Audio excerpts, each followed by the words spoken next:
नमस्कार साथियों, हिंदी स्टेनो बढ़ोत वाले चैनल में आपका हार्दिक स्वागत है। आज की डिक्टेशन रामधारी गुप्ता खंड 2 से प्रतिलेखन संख्या 149 90 वर्ड पर मिनट की स्पीड से होगी। तो आइए शुरू करते हैं। डिक्टेशन शुरू होगी 5 सेकंड बाद।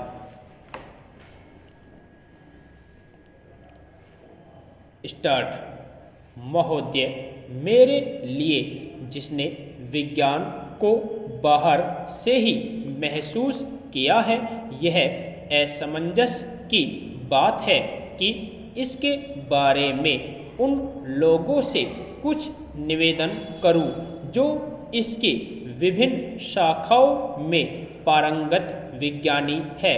लेकिन मैंने आपका निमंत्रण इसलिए स्वीकार किया कि इससे मुझे विज्ञान जगत के साथ संपर्क करने का मौका मिलता है। आपने इस अधिवेशन के लिए एक महिला वैज्ञानिक को अध्यक्ष चुना है।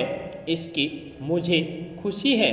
मुझे आशा है कि आप मेरी इस प्रसन्नता के लिए मुझ पर नारी जाति का पक्षपात करने की बात नहीं सोचेंगे। यह अंतर्राष्ट्रीय महिला वर्ष की अच्छी शुरुआत है। सबसे महत्वपूर्ण विज्ञान है जीव विज्ञान। ज्ञान के अन्वेषण का क्रम अनंत है। उसकी दो प्रेरणाएं रही है। पहली प्रेरणा तो मनुष्य की अस्तित्व बनाए रखने की चिंता या जिजीविषा रही है, और दूसरी उसकी चिर अतृप्त ज्ञान पिपासा रही है। इन दोनों में कोई टकराव नहीं है। वे कभी कभी समानांतर चलते रहे हैं, परंतु अनेक बार वे एक दूसरे में मिल गए हैं और एक दूसरे की परितृप्ति करते रहे हैं। एक से व्यवहारिक विज्ञान का उदय हुआ और दूसरे से मूल विज्ञान का। भारत में हमें इन दोनों की आवश्यकता है। जब हम अधिसंख्यक लोगों के जीवन यापन के स्तर को ऊंचा उठा पाएंगे, तभी हम थोड़े से प्रतिभाशाली लोगों के लिए उच्चतर लक्ष्यों की प्राप्ति के वास्ते संतोषप्रद वातावरण का निर्माण कर सकेंगे।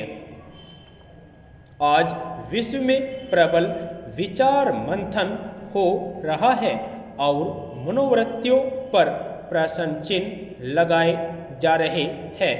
प्रगति के बावजूद आज के जीवन की तीव्रतर गति और प्रतिस्पर्धा के कारण मनुष्य के लिए अपने पड़ोसियों के साथ या अपने आप में शांति के साथ रह सकना कठिन हो रहा है और उसे अपने अस्तित्व की रक्षा के लिए संघर्ष करना पड़ रहा है।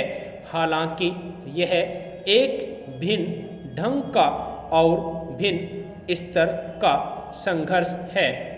आज खतरा असभ्य एवं सबल आक्रांताओं की ओर से नहीं है, बल्कि उन पारिपार्श्विक प्रभावों से है जो मनुष्य ने अपने ही सुख साधनों को विकसित करने के क्रम में उत्पन्न किए हैं।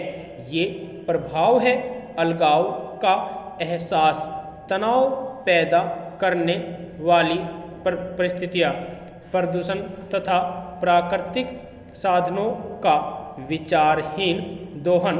यह एहसास धीरे धीरे किंतु निश्चयात्मक रूप में प्रगतिशील लोगों के विचारों का अंग बनता जा रहा है और विश्वव्यापी चर्चा का विषय बन गया है।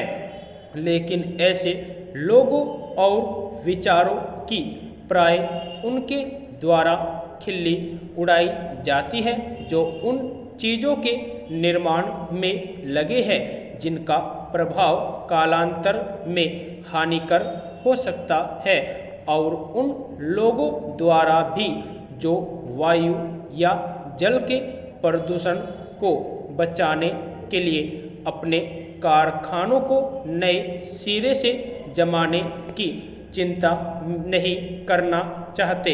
यह हमारा दुर्भाग्य है कि हमने औद्योगिकरण का सिलसिला एक ऐसे समय में शुरू किया है जबकि वह पहले की अपेक्षा कहीं ज़्यादा खर्चीला और जटिल है।